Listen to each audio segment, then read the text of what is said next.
Imagine waking up one morning and realizing that your life is not defined by the big choices you made, but by the small ones you repeat every day. Not the dramatic moments, but the quiet ones when no one is watching. The moment your alarm rings, the moment you decide whether to scroll or to breathe, the moment you choose one bite of food, one step, one word, one thought. Tiny choices, almost invisible, yet they stack, grow, and harden into the person you become. That idea stays with you. It unsettles you. It whispers a truth you have always known, but often ignored. Your life bends toward your habits, for better or for worse. This is the heart of James Clear's Atomic Habits, a book that doesn't preach massive change or grand resolutions. It shows you something far more powerful. That small changes compound like interest. That identity shifts with every action you take.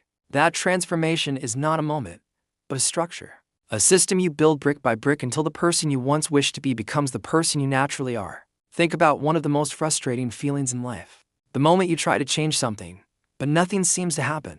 You go to the gym for a week. You write for 2 days. You wake up early once. Yet the mirror looks the same. The scale barely moves. Your life feels unchanged. The silence between effort and reward discourages you. You think you failed. You think the work wasn't worth it. You think you lack discipline or talent.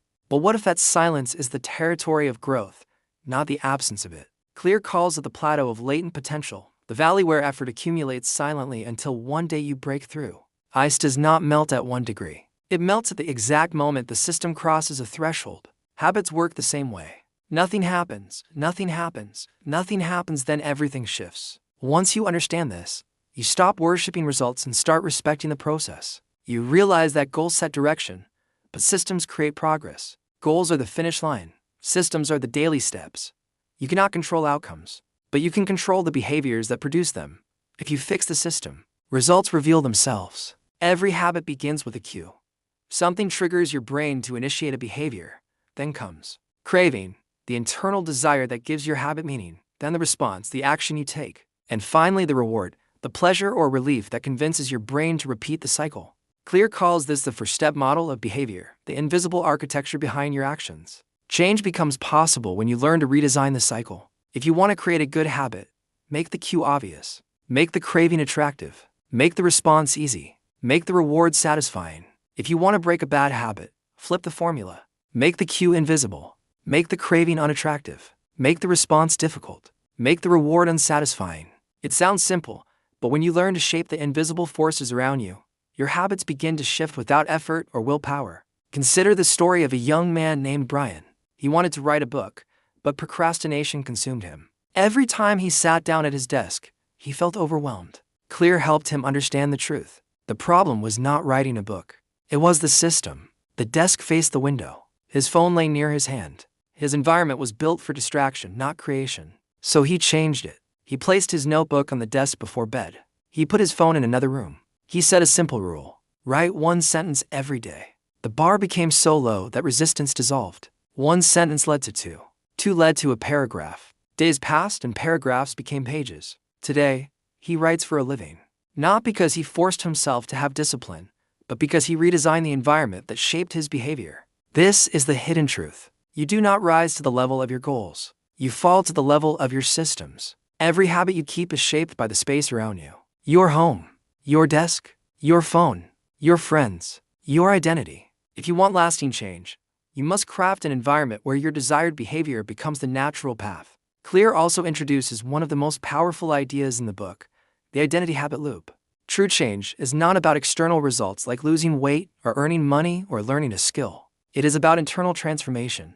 The moment you stop chasing a goal and start becoming the kind of person who acts naturally in alignment with that goal, everything shifts. Every action you take is a vote for the person you want to become.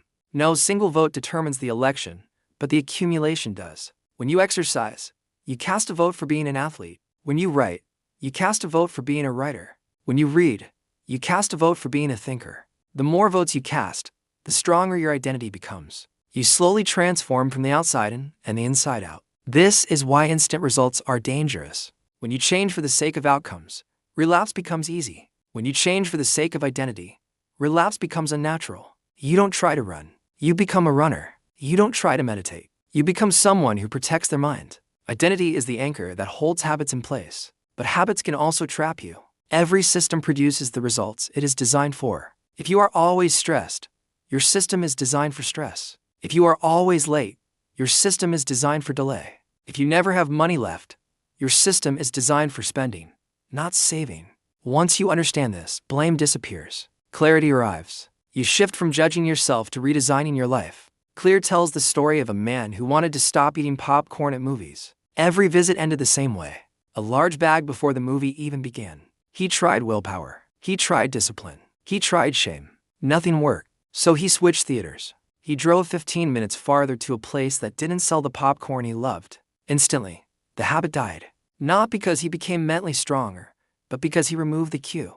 When you change the environment, you change the habit. Now imagine applying this logic to your entire life. Want to read more? Put a book on your pillow. Want to eat healthier? Keep fruit on the counter. Want to study? Place your notebook where you cannot miss it. Want to sleep better? Charge your phone outside the bedroom. Make the good habit easy and the bad habit hard. Shape the world so that the behavior you want becomes the default action. Clear also introduces the concept of habit stacking. Pair a new habit with a habit you already do. After I brush my teeth, I will stretch for 10 seconds. After I pour my morning tea, I will read 1 page. After I sit at my desk, I will write 1 sentence. When you anchor a new behavior to an existing one, your brain doesn't need extra motivation. The chain pulls you forward.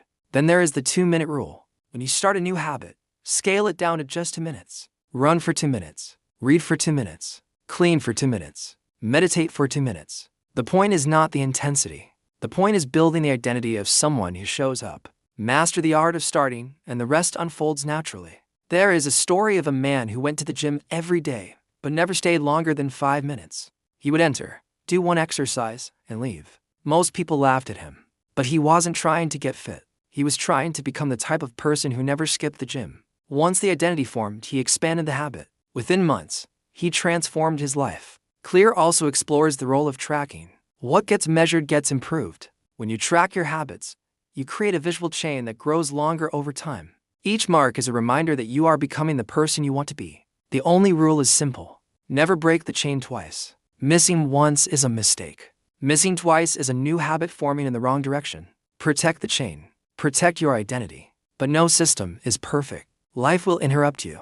You will fail. You will slip. What matters is not perfection. What matters is recovery. The moment you fall, return quickly. A habit that is maintained imperfectly still compounds. A habit that is abandoned collapses. Clear also warns of the dark side of habits. The moment a behavior becomes automatic, you stop thinking about it. You stop improving. You settle. That is why reflection matters. Review your habits. Review your identity. Refine your system. Growth requires awareness. Habits are tools, not prisons. Think about the story of the British cycling team. For years, they were terrible. No medals, no victories, not even a decent reputation. Then they hired a new coach, Dave Brailsford, who brought a simple philosophy: the aggregation of marginal gains. Improve everything by just 1%. Tiny seed adjustments. Better hand washing to avoid illness. Personalized pillows. Cleaner bike chains. More aerodynamic suits. Minor changes, almost invisible.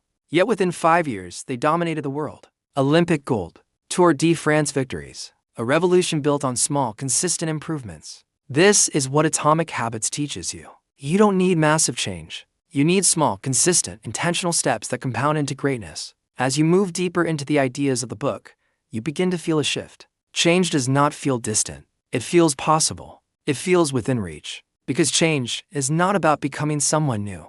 It is about returning to the person you were always capable of being.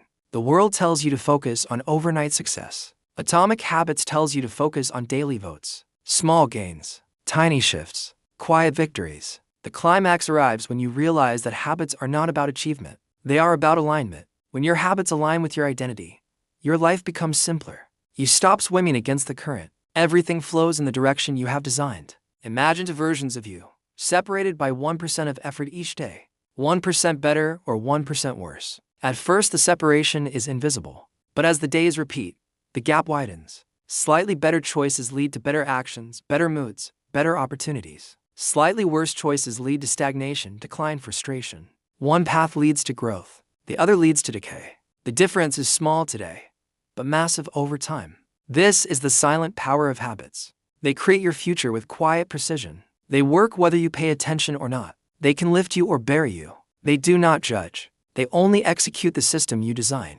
By the end of the journey through atomic habits, you understand something deeper. You are not broken. You are not weak. You do not lack discipline. You simply need a better system. One small habit at a time, you can redesign your life. Change becomes something you create, not something you chase. Now, imagine the person you want to become. Someone healthier, stronger, smarter, calmer. More focused, more creative, more fulfilled. That version of you is not far away. It is one small action away. The next vote you cast shapes the next chapter of your life. As you step into that new chapter, carry this with you. Your habits are the story you tell your future. Write a story worth reading. Build systems worth living. And remember that greatness grows from the smallest seeds. If this message moved you, let it guide your next action. Pick one tiny habit you can start today. One vote for the identity you want to embody. One step toward the life you want to build. You don't need to transform everything. You just need to begin. Because every extraordinary life is built the same way, one atomic habit at a time.